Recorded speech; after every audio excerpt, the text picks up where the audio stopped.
Hey guys, welcome back to our channel. I'm back with another tutorial and I'm going to be showing you how you can turn off active status on Facebook Lite.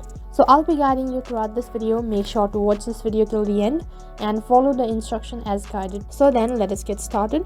So firstly, open up your Facebook Lite and also make sure to log in into your account.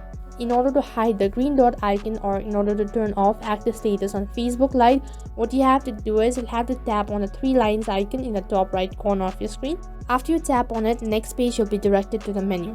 Now right over here, scroll down and then tap on settings. After you tap on settings and privacy, there are lists of options.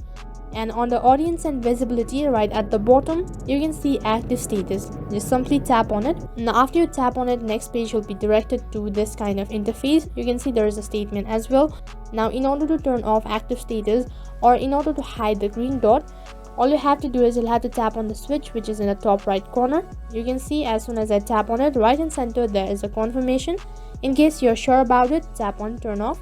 As you can see, there's no more green dot next to my profile icon, which means that the active status has been turned off. And that is how you can turn off your active status on Facebook Lite. So that's it for this video. I hope the video was helpful. Make sure to like, share and subscribe to our channel. Thank you for watching.